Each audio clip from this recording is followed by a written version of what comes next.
is evident that even the leaders of Mount Kenya, a bigger margin, watu wa Mount Kenya, the leaders in fact themselves, are not supporting our support, because nimeona pia now they are trying to brand him as a tribal leader, and you know that's very bad, because they are just trying to turn you against the whole nation.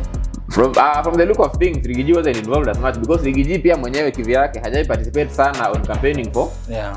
Unanielewa? Yeah, sure. So that betrayal kwamba I have been used to insult this person this whole time. Then my same government is going around. See how these two Kikuyu people have been used and dumped. What have to make up for their influence in one way or another? I don't think he's crying victim kwa sababu ya position ama power zake zimekuwa deprived. He's just nadhani to the origin of this is pure politics. It's succession politics. Of course. Umeona? Anaona tu hapa mbele ni kama mimi naenda kuchezwa hapa mbele, the president is preferring someone else other than me. So guys, there is fire on the mountain.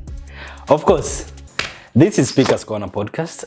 Na sijui ni episode yetu namba ngapi, but I'll remember we do a count of this. We still count these episodes? Yeah, we do.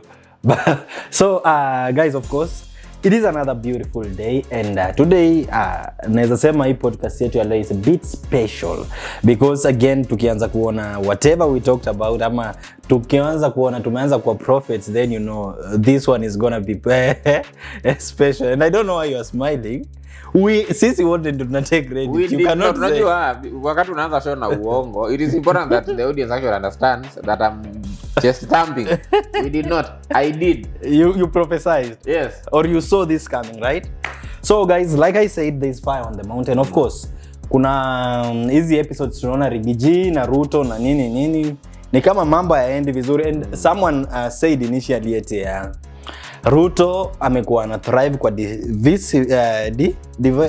divisive politics. And what happened last time na Mount Kenya, alikuwa tu anawadanganya na nini ama pia anajaribu ku divide and rule. Hakuwadanganya. Umeget? Hakuwadanganya. And now wanaona wanaona nini? Yani umbwa mwitu imeanza kutoa makucha. Initially ilikuwa imejificha kwa ngozi ya kondoo, but right now imeanza kutoa. But again, nimeona Kimani Ngunjiri anasema nothing unites Kikuyus ama watu wa Mount Kenya kama kupiga mtu wao vita. So in other words, wanajaribu kusema we are going to see a more united Mount Kenya than ever before. And that is easier said than done. It is easier said than done. Ulimaliza intro? Yes, nimekuwa napiga tu highlights. Unajua mimi ni mtu wa highlights. So nimekuwa nawapatia tu highlights hapa kule. So that we understand ni nini naenda kupigwa hapa ndani. That was some weak intro. Anyway, so as we were saying, usiangalie macho mbaya bro. Okay. As we were saying, unajua fans wako naomba amenipasha comment section. Hey. Okay. I as you said. As actually said several weeks before, Romgwa nilimaki and at some point pia will join, then wakakukemea si what hapa really thanks to psychophancy. This is it. When Kenya Kwanza administration formed, it formed based on two people being victims. Yeah. So kulikuwa na that victim complex happening. Yeah. And when the Jubilee administration formed pia, it was based on victimhood. Yeah, sure. When victims come together, they usually also need to make collaborations with other people who in. You cannot form a government that exists in a vacuum. Yeah. So the other time, by the second time, when the second time came, Uhuru started feeling like his deputy alikuwa ameanza kuwa very ambitious, and his ambitions ilikuwa inaanza overshadow the plans. Yeah. So what did he do? He decided, no, let me not push him out, but then just introduce someone else and ignore him. But someone else would say that introduction of your other party ndio ilipush you away. Exactly. Yeah. Sometimes it happens. Ukileta mtu hayuko compatible na mwenzake ndani ya room, kama wengine ni room afu nyambe ndani ya room yenyewe, people just start leaving. You have to chase them or do nini, people just become wanaanza ku voluntarily leave. Now, Ruto went and formed this UDA party, ndio? Yes. Akawacha baba akiwa na unye baba Sunday akakuwa ni kama prime. Na remember walianzia what happened? It wasn't, I don't think walianzisha handshake because ya chuki. Ilikuwa kwa sababu ya mambo ya BBI. Yeah, sure. there was division about BBI, and then the best way to move forward ikakuwa the handshake, so that they stop fighting for no reason. Yeah, sure. Waache kuwa petty. The same people wenye walikuwa against baba wakati alikuwa ana fight government, pia walikuwa against him wakati alijoin, because now they thought ameleta uchawi yake na uganga kwa government. Yeah, sure. So Ruto left, and among the people wenye walikuwa wanafeel kama walikuwa victimized by the same Uhuru administration. Ilikuwa Gachagua. Yeah. Gachagua had actual criminal cases. Yeah, sure. Sawa, zenye ali-accuse Unye of fighting him over. So it is actually weird when Gachagua starts going around akisema when he was lied to into insulting another man from the mountain. Sawa? Because I've seen it, there are several speeches where when he Sema they were lied to. He's actually saying I'm sorry, I was lied to. He come out publicly akiomba Unye msamaha and everything. He's no longer accusing the retired president of kumutupa ndani, which means one, alishikwa because of mistakes he had done. Sawa. One way ingekuwa muite kando ya tent wa but again this is politics, and you know what happens, mtu anajaribu tu you just try to make up something to unite. You become a victim. Unaona? Yeah, sure. Currently he's acting victim.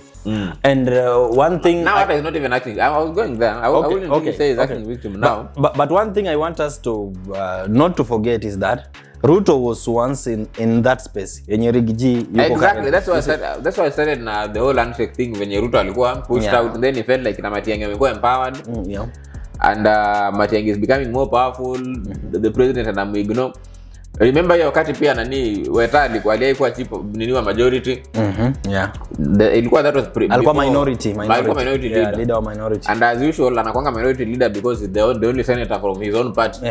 It was so easy kumfukuza after handshake happen. Sawa? And now what has happened to Rigiji? The famous Rigiji, a truthful man. Waliform gavana na PR mingi makanisa, wearing matching outfits, greetings all over, smiles, nini. They sold us paradise. They delivered hell. And then slowly kaanza kujitoriate. Slowly ambitions zake za 2027 na his need ya kuwa king wa Central ikaanza ku overshadow his usefulness, because if Rigiji becomes very powerful in Central, then inamaanisha he'll also have his group of people atakuwa ana determine vote yao inaenda wapi. Yeah, sure. So they used him to get the power from Unye. So after the power ya Central imetoka Unye imemkujia, then so come launch. And remember Limuru 3 Rigiji hakuwa, lakini I remember we were having a discussion, and Moses Kuria aliyei post, na I think alitoa hiyo post na akaclaim Rigiji alikuwa na finance. Watana ku finance, hata yeye ndio aliprevent kwenda huko. Yeah, sure. Because yeye pia alikuwa anafaa address. Rigiji aliruka story, si ndio? But then he has actually just been backing agenda ya Limuru 3 the whole time, including him endorsing Uhuru Kenyatta as the kingpin of Mount Kenya, and him giving up the kingpin wenye alikuwa ametaka from the beginning. Remember, Rigiji alikuwa kama those weak leaders when Europe inaweka Africa so that they can be controlled. So he was only useful to the government as long as he could be tamed. Otherwise he's not. And you know one thing, and it is a bit surprising, and now I guess this is the moment where nadhani wanasemanga aje, like Ruto himself used to say this, that a great man's tea lazima ipitie kwa moto ama kwa firewood, kwa ile moto ya meko na nini. Because nadhani hiyo moment yenye unapata challenges, that is only when, ama wakati hiyo chai inakuwa moto and you have to drink it that way, hiyo ndio moment yenye tunajua how strong you are and everything. And what I'm just trying to say is considering Ruto was kwa hiyo situation pia once, na sidhani he would want same mistake yenye Uhuru alifanya, because again utakumbuka tu these people were thriving kwa hiyo sympathy votes na nini, hiyo mateso na nini.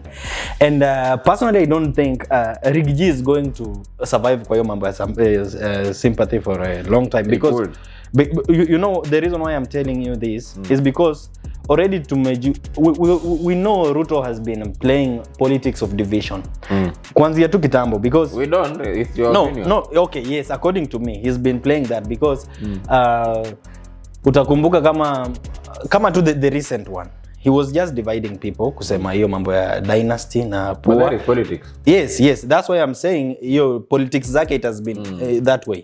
Mona kujaribu tu yeah. And what I'm thinking is whatever is he is trying to do right now could be one of his plans, because the reason why I'm saying this, utakumbuka kuna time what is he trying to do now?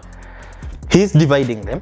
And because you know the reason why mina feel ni kama it could be intentional, because again unajua Mount Kenya uwezi ukaitoa kwa politics ya Kenya, kwa center stage ya politics ya Kenya. I don't think he's doing it. I think he did already. What is happening now? And you know why I'm trying to say this? Because the reason why I'm saying this is because at some point a few months ama a few weeks nyuma kuna time kulikuwa na alimit sijua mama nadhani alikuwa Kirinyaga, walikuwa Kirinyaga. Alimeet. It was President Ruto. And even Rigiji was there. While he was giving his speech akakuwa na appreciate, sijui ilikuwa time ya Mother's Day ama nini. Akakuwa anasema hata mimi na mwenzangu hapa tumeongea na tumediscuss tuone vile hapa mbele itakuwa, so that mtu akiwa president deputy wake lazima akuwe mama. And women waka club vibaya sana. Nadhani alikuwa Kirinyaga.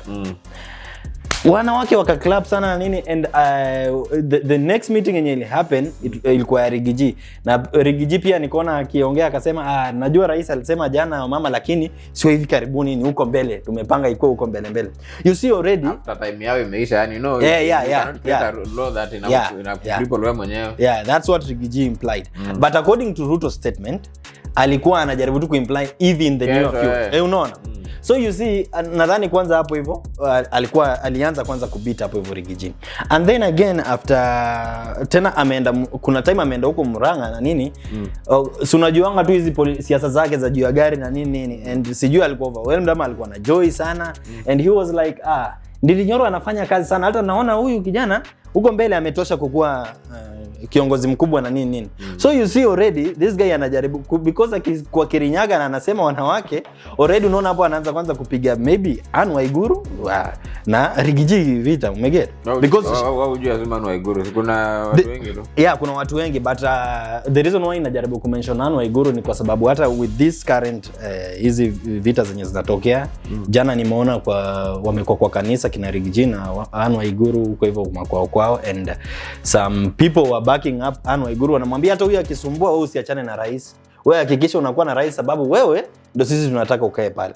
So na already kuna huku ameshaaminisha watu wa Murang'a wanaweza wakapata hiki kitu, watu wa Kirinyaga wanaweza pata hiki. So you see they are just doing this. So I think the problem yenye hata inatokea na Rigiji is not eti sijui ameanza kupigwa na nini, but it's just the fear of him losing this seat in the near future. Na ni kama anaiona ikikama, anaona ni kama president this coming election will not be he will not be his preferred candidate.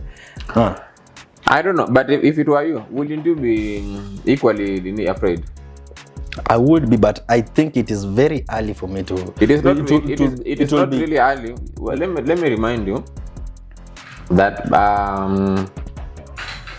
Rigiji the deputy, if you are being sincere, alikuwa na a bigger influence than now mavijana wenye wako wana elevatiwa to his status. Sawa?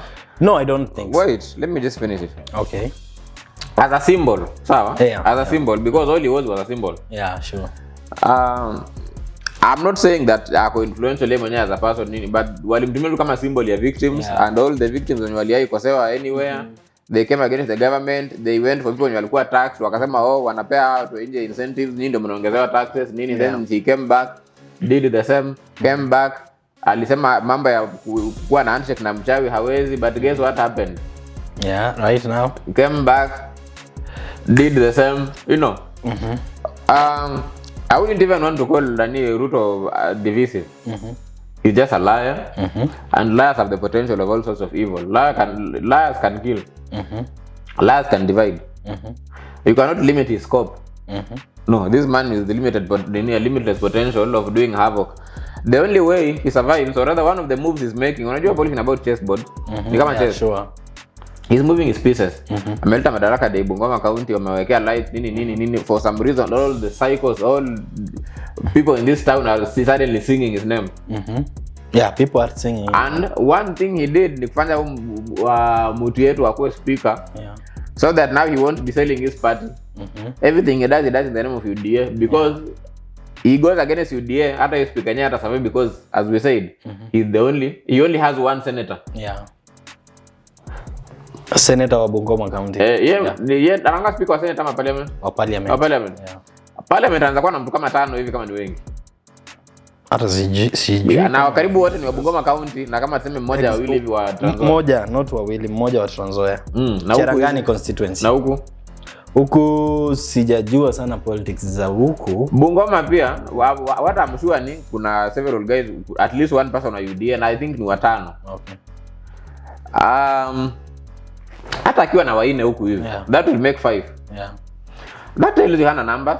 Yeah, he doesn't. Sawa, hana numbers as much zake mwenyewe. So yeye president alishaweka kura za huku kwa mfuko. Yeye ni kama extension ya power. Ukidisconnect socket hapo hivyo, the extension has no power. And nimekumbuka tu kitu. Why do you think Rigiji, his only option ni kuanza kurudi kwa unye? Does it mean that like it's not like does it mean, but nadhani it is evident that even the leaders from Mount Kenya, a bigger margin ya watu wa Mount Kenya, the leaders in fact themselves are not supporting our support because nimeona pia now they are trying to brand him as a tribal leader, and you know that's very bad because they are just trying to turn you against the whole nation. You see the problem is they have tried to turn him against watu wa Mount Kenya and it's proving a bit hard. So what they are doing, it is not a bit hard. Let me just finish up sawa. This okay.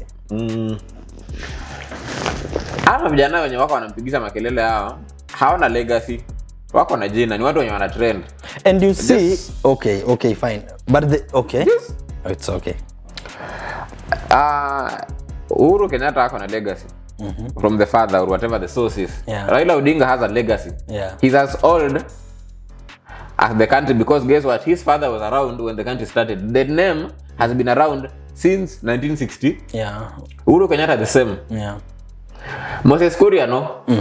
Nobody else. Ni only those two people wenye wako na that legacy. And that legacy imefanya wame survive all this time. Yeah. Uhuru Kenyatta wasn't that much active in politics during Moi's time. Pia alitokea somewhere na akaelevetiwa na Moi almost last minute 202 akaanguka mara kwanza. You remember? I remember. So that legacy, people are loyal to baba wa taifa, mwenye ni baba ya nani? Ya unye.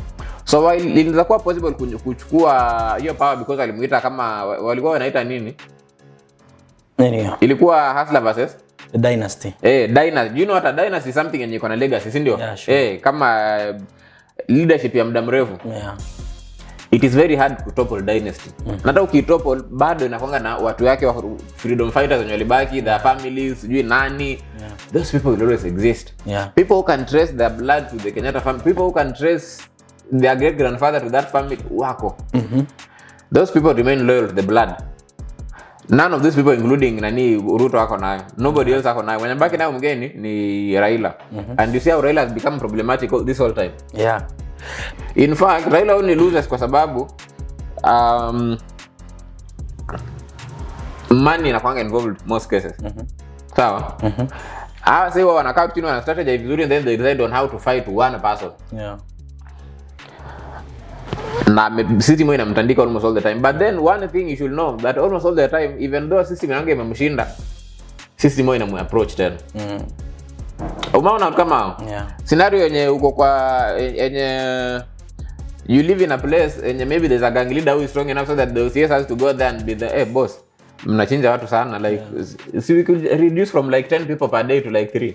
Me pia unanichomea or something. You know. The system has always had to kama hii ya AU for example, you may say that Odinga ndiye approached nani Ruto, but does it sound like so? Ruto did not even have to support him. What hiyo ni ukweli? I remember what happened. No, he has to. No, he has to. No. Because again you for you to be AU chairman unahitaji votes and you need your county kwanza. So ni wewe ndio unahitaji, sio? Yeah. But who's going to campaign for you? Because again, mimi nikiwa kama a leader of a nation, nadhani I have a better position to talk to my fellow. Kwamba the leader of the nation, just point. At the end of the nation, Ruto could have decided let me not support this person is a troublemaker. Sawa? Let me sabotage him. But he chose to. Which means that time mwenyewe ali make moves zake akasema we the best way to get rid of this old man is supporting this man. Ruto supported him out of necessity. But you see, okay. If I could just maybe highlight on something, maybe to trace back where ama origin ya this guys AU nadhani ilianzia pia wakati kumekuwa na hiyo maandamano na nini when this anaitwa Tinubu ule wa Nigeria alikama. Because he is the one mwenye ni kama ali bring the idea ya okay, you don't have kufanya hizi maandamano na nini but tuko na upcoming nini za AU, we could link you up there na nini. So it was Tinubu's idea, and then yes, it may have been. Not yeah, it was him. Yeah, allegedly. Yeah. And then now the president backed up, wakasema okay, how do we tunaweza tukamsaidia aje apate kiti. Okay, inaweza kuwa kama vile unajaribu kusema pia sabotaging or so ama kujaribu kumtoa kwa hii Kenyan politics, but again it is not a bad thing to unite. I didn't say it is a bad thing. I was just saying it finishes with where you say you agree, and I like it how you usually take your time to support my points. So, no, you see sometimes patriotism, it doesn't yes, this guy can be anaweza akakuwa ni problem to me ama nuisance kwa politics zangu na nini, but again when it is a noble cause, I think it is relevant. It is not out of necessity. It is just relevant. Unajua mwenyewe umesema nini? I need you to understand. Don't start making the last weeks of a dying horse. Just wait, dying horse. You are saying, one thing that you have said, and that's what I'm countering, is you say the Ruto is supporting Raila. Him supporting Raila's bid in AU is a necessity. To him, is part of what he needs to do. To reduce Raila's influence and interference in his leadership hapa within the local scenario, sawa? Yeah. While patriotism could be one of the ideas, the bad blood existing between these two people, or rather the amount of opposition in wamekuwa against each other this whole time, and this hard stance, true, his reluctance for handshake, he actually said that there will never be a handshake. And that is one of the points why he betrayed Nani Rigiji the same way he was betrayed. He did not have to support Nani Odinga. Patriotism or not, whether Odinga becomes the leader of the African Union or not, Kenya still survives as a nation. Yeah. African Union does not really give Kenya free money ama sijui nini, no. Ni kama uko na mtoto mwenye anasumbua ifanye the mahobi aende acheze nayo akuache at least ufanye vitu zingine. Unaona unapatia mtoto doli acheze nayo. Akuache ufanye shughuli zako. Yeah. It happens. But sasa najaribu kuangalia how did he betray Rigiji, because kama if it's about succession politics, then that could be a positive thing for Rigiji, because tunatoa tu huyu mtoto acha aende acheze huko so that sisi tunaweza tukapangana hapa. So it is not a bad thing kwa Rigiji if the president anatuma msumbufu aenda huko so that we can play. Imagine this. It is just one of the just listen cards. Yeah. Imagine wewe kutumika kutusi mtu your whole time.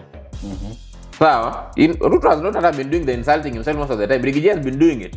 Yes. It's like having a friend ako na beef na mtu fulani. Wewe umetukana yule jamaa umbwa wewe sijui nini ama ushaikuwa watu wana date, sawa?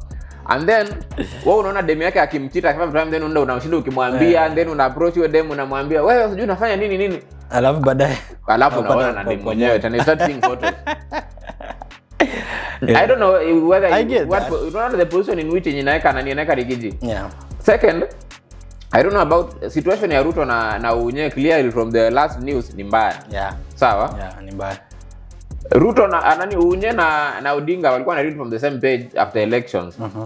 But after history ya AU, people actually thought Unye ndiye atakuwa forwarded wapi? Yeah. AU, sawa? Yeah, but then badala ya huyo wakaforward nani? Someone else. Yeah. I don't know whether you see the betrayal is gonna happen hapo hivyo. Yeah. Sawa, kwanza you can argue that Odinga may have betrayed Unye if Unye was indeed interested in the same post. Sawa? Yeah, sure. The betrayal gets worse when he gets in bed with the government, because now the government is using its resources to campaign for who? For him. For Odinga. Sawa? Yeah. Na hii union yenye happen between watu wawili, from the look of things, Rigiji wasn't involved as much because Rigiji pia mwenyewe kivyake hajai participate sana on campaigning for. Yeah. Unanielewa? Yeah, sure. So that betrayal kwamba I have been used to insult this person this whole time. Then my same government is going around See how these two Kikuyu people have been used and dumped. What wametumika for their influence in one way or another, and yet don't say you disagree before you actually understand the point. Unye saizi si ana kampeniwa sawa. Gachagua mwenye alitumika kutukanana, yeye saizi as we stand, most of the kuna wakati hata walipunguza kazi kwa doketi yake wakapatia Musalia. I remember. Yeah.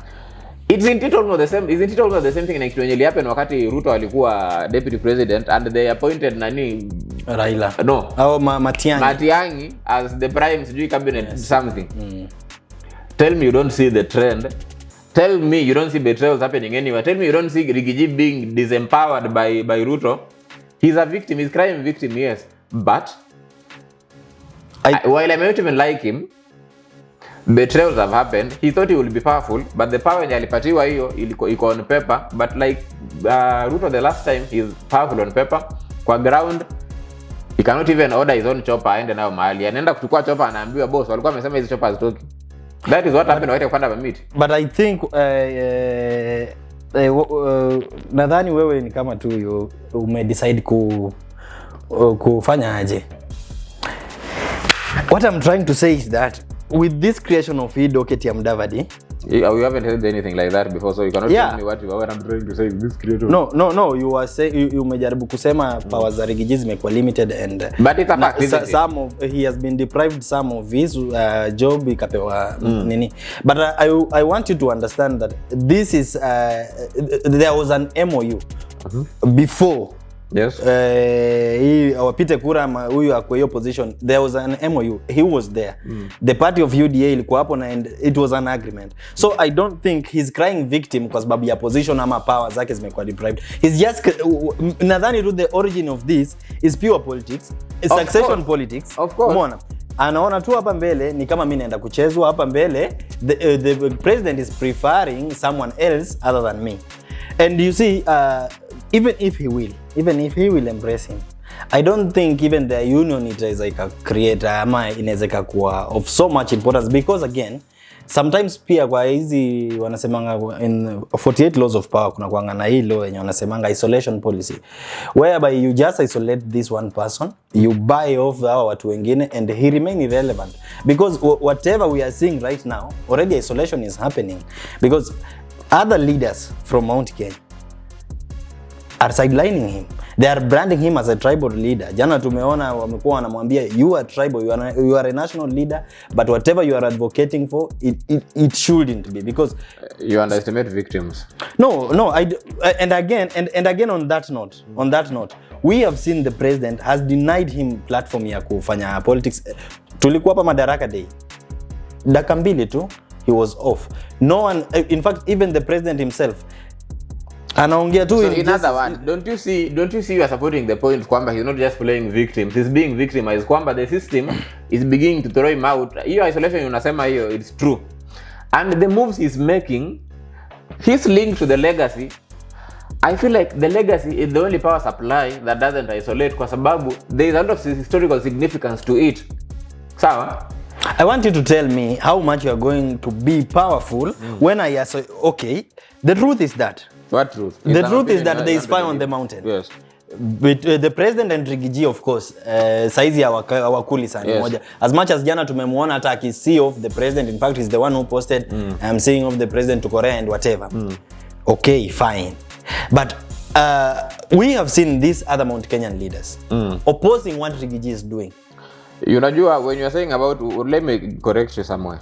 Okay. When you talk about Mount Kenya leaders, you're talking about Kenya Kwanza leaders who are in Mount Kenya. Yes. Sawa? And of course they are the majority. Ngoja, I need you to, they're not the majority. From that region. You tell me. Do you know how many people in Mount Kenya hawajapita kura? You cannot say that when you're Koko government, the majority of everyone, because Mount Kenya has several million people. Sawa? Yeah. Moses Kuria, sijui Inchungwa, nani, those people. We talked something on our previous episode, and you were telling us that once yani citizens huanga tuna sign off responsibilities zetu ama nini zetu kwa our leaders, the people that represent us. So I'm talking at that capacity. If indeed Ndini Nyoro is representing Kiharu people, if Kimani Ichung'wah ana represent Kikuyu people, then that means yes. That's what. Let me ask you. don't you think your MP is not representing you in parliament? He is. He does not represent my views. He represents me in terms of reciting resources. Or the majority from your constituency, because he went there by the majority votes, right? That is not guaranteed. It is not. So nini limpitisha rigging? Unaona shida yako ni moja for some reason. Ni kama isoda iko na something else. You are hyper and you're not letting me finish any point. So you are arguing against half my sentences all the time. No, not half your sentences. Including this one. No. How can you prove a point by doing the same mistake? Now, this is what I mean. Watu wenye wanapatiwa platforms au kina Ichungwa, sijui and those people you've mentioned. All of these people ni ma-CS na ma-senator na ma-MP ni nini, wote wako kwa UDA, sawa? Yeah. You forget one thing. Uhuru Kenyatta and the Kenyatta legacy, if these people ascended to power because they were victims, what makes you think they are so unique that the victimization wamefanyia Uhuru? The media enye iko, and remember the Kenyatta family controls media kadhaa hapa na pale. You know that is true. I know that. I know that. And the media has been actively showing how office yake iko funded tangu ianze this like several years down the line, how he has been sidelined. The media has also participated initially in showing Rikiji akimtusi, sawa? Now ina participate kimuonyesha yeye akifanya akiapologize, sawa? In fact, watu wenye wana support na ni wenye support Rikiji wenye wako kwa siasa. My argument is that does not represent the views of everyone in Central. It represents the views of the few selected people who have the microphones and wanaongelea. Kwamba kwa tumatanga huko ndani together tunape huko ndani. Why would Rikiji go to someone who is so secluded that they have no power kumsaidia in any way? It is because hao wazee hapa na pale. Wenye walikuwa na baba ya kama Uhuru hivi. Wenye aliwapatia kazi somewhere. Wenye walianguka. Wenye wako na potential. Wamemwambia kijana ni sawa ulitumika kupeleka huku hivi. But now I think it's not working for us because we are not benefiting, and it's actually true kwamba they lied to everyone including Rikiji mwenyewe. And now the lies are coming against them. Trust ziko. Remember mabiashara mingi zinakontroliwa na watu wa Central. Hiyo na tusidanganyane. It is actually a fact. When these taxes come na wagonga, when the business environment haikui mzuri, when things are coming to Western, when the deputy president is becoming Deviding Rikiji mwenye alikuwa, these are beginning to feel like we don't have as much power as we thought. In fact, the way jamaa anaongea na mambo ya wanawake kuwa president and something, kijana wetu anaenda kutolewa. We need to back this girl. But what if kama msichana tunampatia bado ni msichana wetu? You just unawapiganisha wenyewe? Because that could be another card that the president could play. It is a card, but all of those cards show the unfairness against who? Their strategies, and they are good strategies to him. Sawa? But none of them inafanya asikue guilty or anything. All of them zinafanya Rikiji anakuwa more of a victim. The truth is Mount Kenya will be divided in the end. Rikiji may not win. Sawa? And Ruto will depend more on votes from Western and other places zenye ameanza ku cultivate. But the more he does that, the more the people from the mountain will want to come together, because while you are calling him a tribal leader, the truth is Ruto is not any different. Yeye kukuja kushinda Western sijui siku 5 ama ngapi because anataka kuleta hizi votes so this particular tribe could consolidate. Votes in Kenya come in region, and these regions equate tribes. The fact that Rikiji is a Kikuyu and is supporting Kikuyus on getting what they rightfully want and they were rightfully promised shows him as a leader fighting for his people. These are the guys are billionaires protecting themselves and their power. Remember, young people may think they are winning. Unakumbuka Malema? Malema has been winning the whole time. In fact, the whole of Africa would have voted for Malema, but guess what? South Africans did not. Amepigwa chini vibaya sana. Wewe tuko hapa na wewe, unafikiria because Kimani Ichungwa and other newsmakers are making noise, their voices are what represent what the people think. Will anyone think that a white man will get like 20% of the votes in South Africa where they are only 7% white, and Malema, a fully black man, in a country of 90 something percent, because if whites are at 7%, then black people are around 92, so that your wine is acquire Asians or something.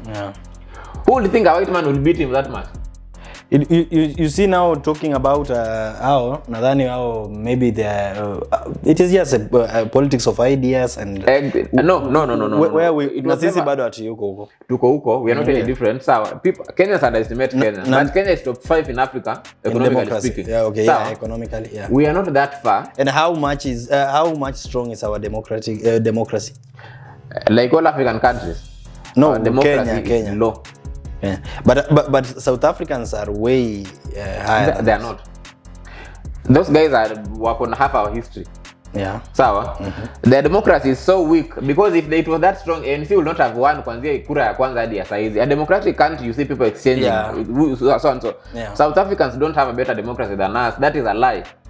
That is a lie that Kenyans tell themselves anytime they see a white people sitting somewhere. They are like, those guys are better than us. They're not. South Africa is a big country and white people are controlling most of the resources. That is why it is easier to back a white person as a leader than back Malema, who promises war when he becomes president. Sawa? Rigiji has just noticed that amekuwa akipigana vita sana yenye si lazima apigane. Wanamtumia kama missile. Yeah. And now he's like, no, me, I don't want to become a missile anymore. My people, I'm sorry, I was used to fight one of us, and yet we are not seeing the fruits of our own fights. In fact, the more we fight, the weaker we become, and this guy is now consolidating his vote somewhere else so that he won't depend on us. In the next government, if Rigiji doesn't make noise now, they will not depend on the Kikuyu vote, which means even though the Kikuyus make like almost half the wealth that you're making country, they will not be considered as much.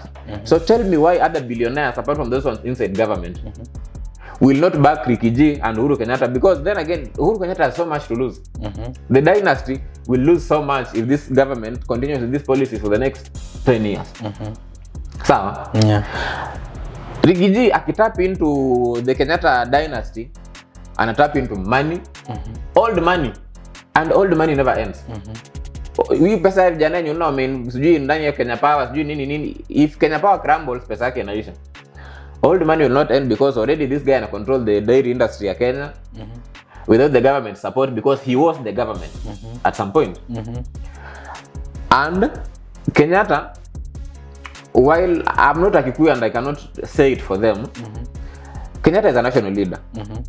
So him backing Kenyatta does not just make him a nationalist to some certain extent and make him less tribal than you may want to paint him, but make him more powerful in terms of ideas and sticking with those own ideas, because aliingia kipromise hawa tu kwamba I'm going to speak for you. Speaking for them means him voicing kwamba anataka one vote, one man, 1 shilling. And then again, if you're being sincere because tunahapa hivi and as adults sama watu wenye tunafanya bidii kwa kazi zetu hapa hivi, doesn't it make sense anyway? It does make sense. He's not a tribal. Ngoja, he has not said that it is one vote, one man, 1 shilling for Central. No. The rest of us are afraid because they know that Central has a lot of people, Central pays a lot of taxes, and if they do that, automatically more money will go to where the money comes from. Don't you think it is our responsibility ama aje niseme aje? Because again, you see tukisema hivyo, nadhani kuna hivi counties zingine zenye ni Kenya. Yes. And we are weakening them. The count kama kina Isiolo, kina Wajir, so you see those kind of. Yes. Pia now you see as a country tuwezi tukasema ati Kenya is developed ama iko poor in business if only we empower some specific places and we abandon. Which is the strongest democracy unajua wewe? Which is the strongest democracy in this world? I'm not talking about democracy. It's a question. Which is the strongest democracy in this world? USA. United States. Yeah. Did you know that for the United States to have that much democracy, the natives, the original people of the United States were locked inside reserves? Do you know that the Indians live within Indian reserves in which they are self-autonomous, or rather they are semi-autonomous? They have their own leaders that a policeman may chase someone up to the gate of the reserve na kiingia ndani they let them until you mtu wa reserve mtoe nje. Oh. Do you know that happens within the US? No. Do you know that the Indians within the US still suffer from not having enough medication, poor transportation, no medical facilities? Do you know that? No. Now, before you call the United States the best democracy, and before you rule out we all have faults. I'm not trying to say that as much as no, it's not like I'm saying as much as they have the best democracy that they don't have easy faults, exceptions or what. No.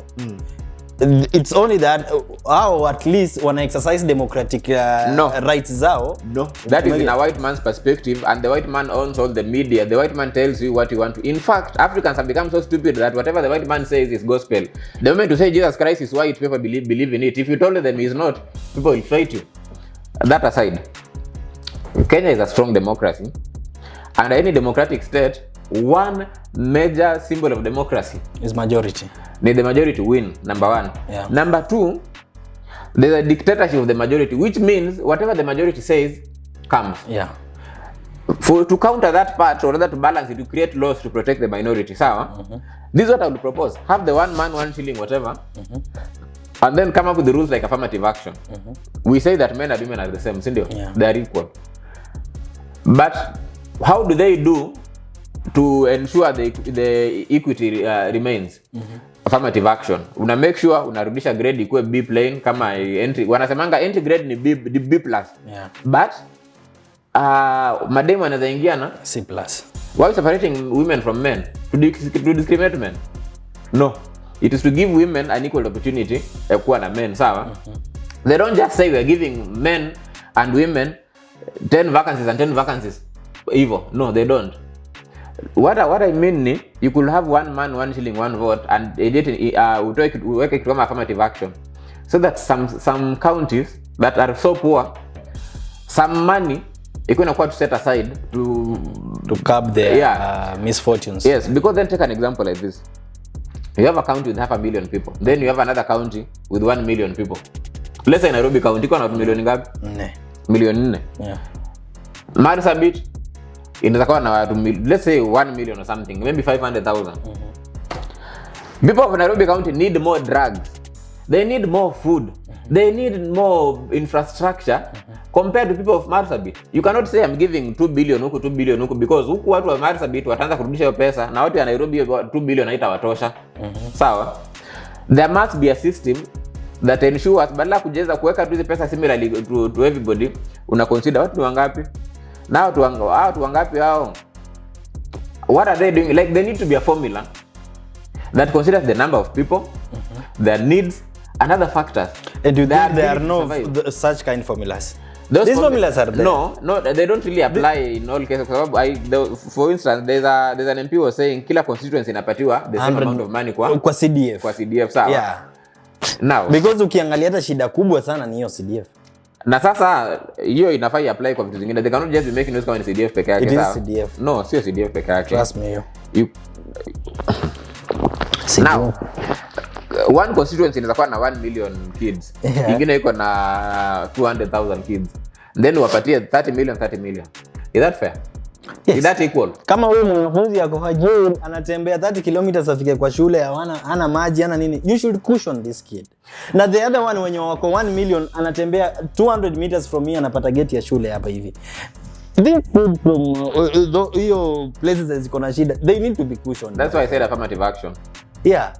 Na sasa those affirmative action imekuwa tu incorporated kwa hii 100 million yenye CDF zinapeano. No, haijakuwa incorporated. No. But that's what is happening. I need you to avoid any hearsay and facts. Okay. Now you tell me. Wewe unafikiri basi kwa nini wanapewa both 100 nini? Si kwa sababu need basis, because huyu wa hivi pia ana need hii pesa because they need to be cushioned. And I remember it was tulikuwa tunaongea hata na wewe sijui mambo ya shule, and someone was saying wanafunzi sijui wa Garissa uanga universities zikifunguliwa wanawekwa wote kwa basi moja, wanaletwa kwa shule. And you said pia kuna time watoto wa Ukambani walikuwa pia wanapewa help na nini ama CDF money na nini. So you see, it is just to cushion these people. And that is why nimekuuliza when it comes to gender, why didn't they just say tunaenda kupatia wanawake 1,000 vacancies, wanaume 1,000 vacancies, so that hata wanawake wanapata D minus kwa hiyo 1,000 pia waende. You have to consider more than just equality. Unaona, when you talk about equality, it's not about people being the same height. It is about how to help that shorter person become as tall as the tall person. Sawa? It's not about stool pale. Usiweke stool mbili huku na huku na mtu ni the short person will still remain short. Sawa? The taller one will remain taller if you give them an equal platform.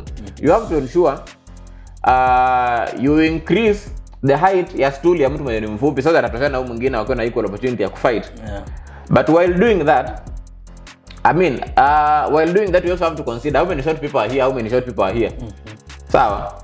If you decided to give them the same amount of money, that is just equal amount of money, yes. But you cannot have equality in sharing and not consider the equality in providing. Sawa. You cannot give a county, kwa mfano Bungoma County. Bungoma County is one of the counties that will greatly benefit from the 1 shilling 1 vote.